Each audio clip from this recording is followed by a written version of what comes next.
RJ ज्योति। यार ये वाली चीज ना बड़ी सही है, सेलिब्रिटीज से मिलने को मिलेगा। ये गर्ल्स बहुत ज्यादा आगे बढ़ चुकी हैं। तो ये एक अपने में एक आर्ट है कि लोगों को किस तरीके से आपको इन्वॉल्व रखना है। Which year you have started this journey? कई लोगों ने रोका कि नहीं अलीगढ़ जा रही हो। Miss Soumya Sahu is also a professional in their field of fashion design. कितना बढ़िया काम कर रही है। Our next guest is Miss RJ Jyoti. She is a renowned RJ of Radio 90.8 and the name of the radio show is Radio Laksh. So I would like to invite RJ Jyoti. RJ Jyoti हमारे साथ आ चुकी हैं. So first of all, I would like to take a short intro of yourself. That how you started your journey, what was your dream, how you started come into this field, and what was the difficulties you have faced, and a short intro about all this stuff.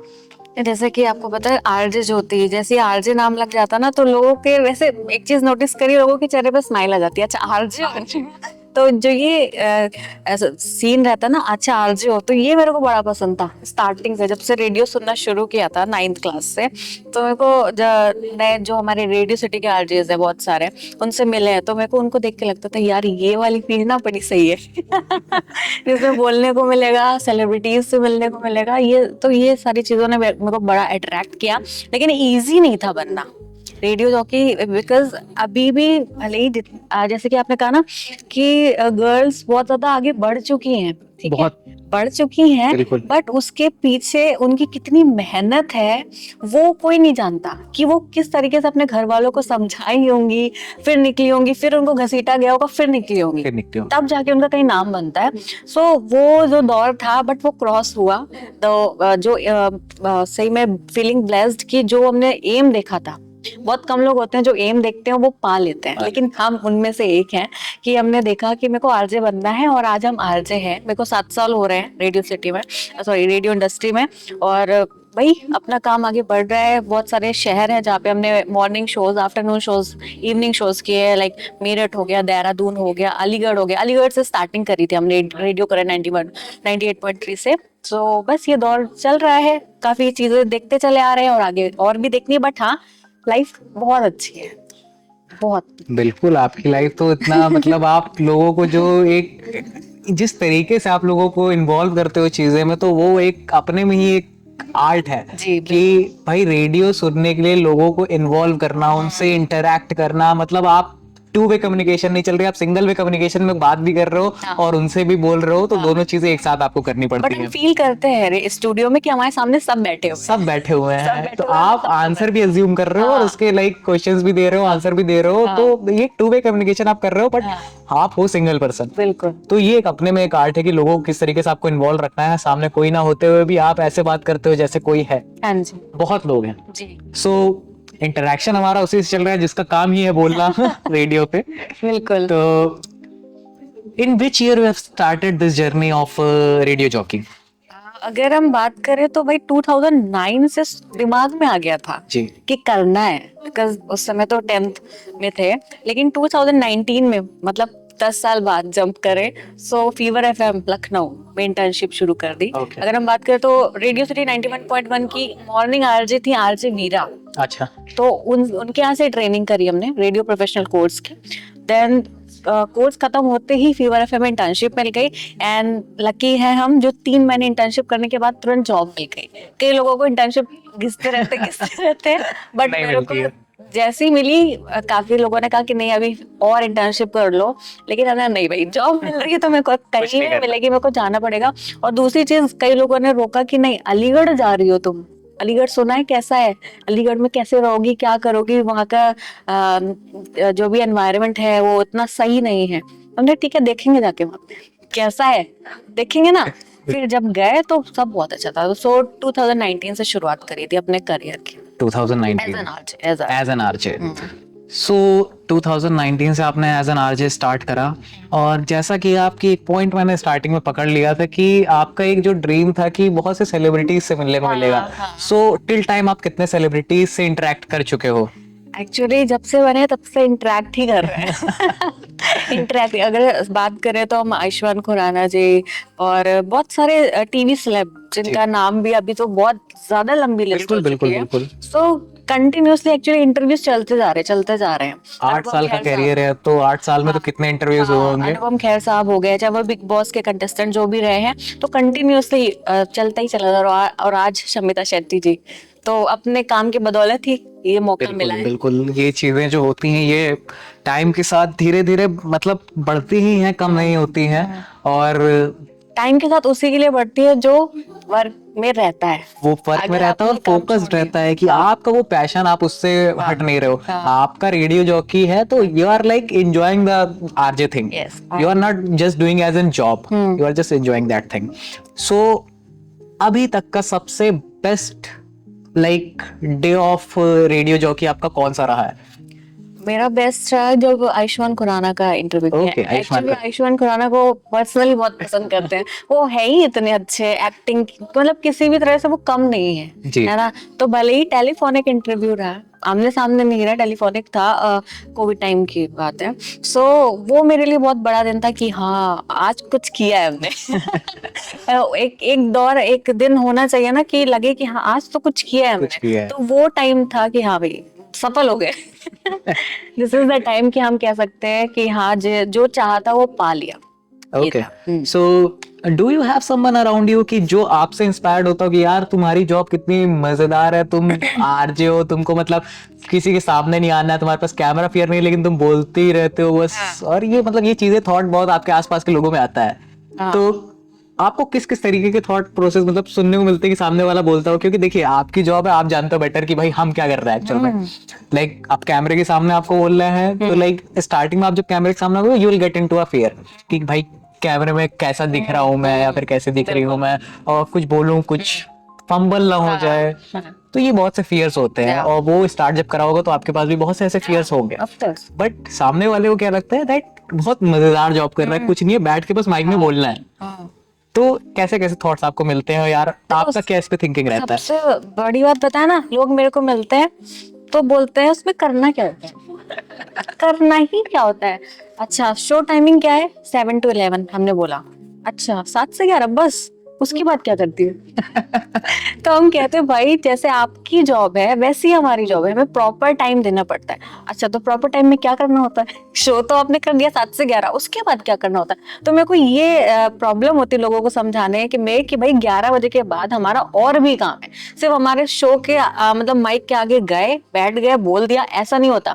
हमें पूरा का पूरा तरह से उसको तैयार करना पड़ता है कि आज क्या बोलना है, कौन सा टॉपिक लेना है, टॉपिक में क्या बोलना है कि वो एक बात आपके कानों में जाए तो दिल तक बैठ जाए कि हाँ आज उस आरजे ने ये बोला था। और सबसे बड़ी बात, आपके होठों पे मुस्कान ले आए। ये हमारा काम है, ठीक है। तो इसके लिए हमें कितनी मेहनत करनी पड़ती है वो सामने वाला नहीं, वो अच्छा 7 से 11 ओके, उसके बाद क्या है? तो ये थोड़ा सा हार्ड करता है, लेकिन हाँ ठीक है, हमारी जॉब है वो हम समझ सकते हैं। सब लोग नहीं समझ सकते उस चीज को, बट ठीक है जो भी है, बट आई एम एंजॉयिंग। सो एक शो जैसे आपने बोला 7 से 11 का, सो अप्रॉक्स 4 घंटे का शो होता है। सो एक 4 घंटे के शो के लिए पीछे की प्रिपरेशन जो होती है लोगों को नहीं समझ आती। तो ये सिर्फ जानना चाहता हूँ कि 4 घंटे के शो के लिए जो आप प्रिपरेशन करते हो उसमें कितनी मेहनत लगती है? उसी में तो पूरी मेहनत है, पूरी मेहनत उसी में है। लोगों के लिए क्या ना कि 4 घंटे ही है, लेकिन उसके लिए समझ लीजिए बैक इवनिंग से पूरा काम शुरू हो जाता है कि हमें सुबह क्या बोलना है। ये नहीं कि न्यूज़पेपर उठाया और सट बोल दिया, नहीं। उसके लिए पहली बात हम पे कुछ रिस्ट्रिक्शंस भी हैं कि हमें क्या नहीं बोलना है। हमें कोई भी राजनीतिक मुद्दा नहीं उठाना है, हमें कोई ऐसी बात नहीं करनी कि जिससे लोगों को बुरा लग जाए, लोगों के दिल में बैठ जाए। क्योंकि हम रेडियो है, रेडियो में हम सिर्फ वो बात कर सकते हैं जो लोगों को अच्छी लगे, बिकॉज वो सुन रहा है ना, उसका माइंड अच्छा होना चाहिए। ये नहीं कि हम न्यूज नहीं है, हम न्यूज चैनल नहीं है कि सारी चीजें बता दी एक एक करके, नहीं। न्यूज चैनल नहीं, न्यूज चैनल वालों को भी प्रिपेयर करना, बट हर चीज को प्रिपरेशन से ही हम आगे ला सकते हैं। बट रेडियो का मेन मोटिव ये है कि जो सुन रहा है उसे खुशी मिले, जो आजकल नहीं मिलता, सुकून। ठीक है, तो रेडियो में इसीलिए बहुत सारी स्टोरीज चलाई जाती है। अगर आप रात में सुनोगे रेडियो तो स्लो म्यूजिक रहेगा, कहानियां रहेंगी या फिर शायरी रहेगी, तो ताकि आपको सुकून मिल सके। बल्कि जो शोज होते हैं हमारे इसी तरह डिजाइन किए जाते हैं, जैसे मॉर्निंग शो है तो इंफॉर्मेटिव रहेगा, लेकिन ऐसा इंफॉर्मेटिव नहीं रहेगा कि आपको दुख। So radio is equal to fun, entertainment, आपको खुशी देने वाला, ये चीज है। तो ये ही इसी वजह से मैंने इनिशियली बोला था कि आपका जो काम है वो टोटली है कि लोगों से कैसे लोगों को इन्वॉल्व रखना, लोगों को मतलब लोग तभी इन्वॉल्व रहेंगे चीजों में जब उनको कुछ वहां पे मजा आ रहा होगा, कि खुशी होगी, या फिर कोई इमोशनल टॉपिक भी हम कह सकते हैं। इमोशनली भी लोग ऐसा नहीं है कि एंटरटेन नहीं करते हैं चीजों को, इमोशनली भी एंटरटेन। मोस्ट ऑफ द लोग तो मेरे को लगता है कि हंसी वाली चीजों से ज्यादा इमोशनल चीजों को एंटरटेन करते हैं, हाँ, क्योंकि लेकिन उससे कुछ सीख मिलेगी। सीख मिलेगी। तो इसीलिए मैंने बोला था कि आपकी जो जॉब है ये बहुत ही इस फील्ड में बहुत ज्यादा, क्योंकि बोलना और क्या बोलना है और फंबल हो जाना बीच में, जो एक एम्बैरेसिंग मोमेंट कभी कभी हमको फेस करना पड़ता है कि भाई हाँ फंबल हो गया, because we are also human. तो होता है, we are human, so we get like fumbling होती है, हम उसको लेके, ये एक एम्बैरेसिंग मोमेंट नहीं होता है, ये होता है कि भाई हाँ यू आर अ ह्यूमन यार, किसी के साथ भी फंबलिंग होती, कुछ भी बोलो। तो ये चीज आपके साथ भी हुई होगी, हमारे साथ भी होती है, होती रहती है। सो last thing I would like to ask about that event. Said this event is organized for the professionals and for the entrepreneurs, where they can connect with each other and where they can connect with the celebrity as well. So what is the thought process about this event and as you are a professional in your field as an RJ and the organizer of the show and the entrepreneur as well, Miss Soumya Sahu is also a professional in their field of fashion designing. So what is the thought process about Soumya Sahu and this event which she have organized? Actually जब इस event के बारे में सुना हमने, तो सबसे पहले इंस्टाग्राम पे जाके सर्च किया सौम्या साहू को, कि कौन है जो इतना अच्छा काम कर रही है। ठीक है, सबसे पहले सर्च किया, फिर उनको देखा, उनके काम को देखा, तो मेरे दिमाग में ये चीज आई कि कितना बढ़िया काम कर रही है। यही चीज दिमाग में है, क्योंकि ये हर प्रोफेशनल के लोगों के एक साथ लाना सबके बस की बात नहीं है। ठीक है, तो वो काम ये कर रही है। अब जैसे हम यहाँ पे आए हुए हैं, तो अभी आप और लोगों का पॉडकास्ट कर रहे थे, तो उनकी बातें हम सुन रहे थे ध्यान से कि वो किस किस फील्ड से आए हुए हैं। तो जो फील्ड हम जानते भी नहीं, क्योंकि हम अपने काम में इतना बिजी रहते हैं सभी लोग कि आजकल दूसरे के बारे में जानने की फुर्सत नहीं है। सो दुनिया में बहुत सी चीजें ऐसी हैं जिनके बारे में हमें जानना चाहिए, बट टाइम नहीं है। सो यहाँ पे आके मेरे को काफी नई फील्ड, जैसे अभी मैम बैठी हुई थी क्लिनिक, डर्मा क्लिनिक है ना, तो उनकी बातें भी कि हाँ एक एक चीज कितनी बारीकी से बता रही थी। अगर हेयर की प्रॉब्लम है, स्किन की प्रॉब्लम है, सो यहाँ पे आके मेरे को ये चीज पता चली है कि हाँ और भी चीजों के बारे में जानना चाहिए। और सारे लोग एक साथ इस प्लेटफॉर्म में आए हुए, इसके लिए कॉन्ग्रेचुलेशन टू सौम्या, बहुत अच्छा काम कर रही है। एंड वन मोर थिंग, एक लड़की के लिए कोई भी काम करना इजी नहीं है, बिल्कुल इजी नहीं है। तो उनके पीछे की मेहनत जो है इसलिए मैं उनको कॉन्ग्रेचुलेट करना चाहूंगी कि उन्होंने बहुत अच्छा काम किया है। और मैं चाहूंगी कि वो और आगे से आगे बढ़ती चली जाए। बिल्कुल बिल्कुल। तो ये जैसा कि आपने बोला कि लड़की किसी भी लड़की के लिए इजी नहीं होता है, तो she is like my friend also, so I like get so many communication with her कि हाँ क्या चल रहा है, क्या इश्यूज हैं। तो सबके साथ फैमिली इशू होते हैं कि भाई हाँ दिक्कतें आ रही होती हैं। घर वाले देखिए किसी के जो होते हैं, वो आपको एंटरप्रेन्योरशिप में सबसे ज्यादा रिस्क है, क्योंकि आप कोई बिजनेस स्टार्ट करते हो तो वो हमेशा सक्सेसफुल हो ये गारंटीड नहीं होता है, until unless you are focused enough or you are having enough resources. Sometimes you have to like work with limited resources and with the passion only.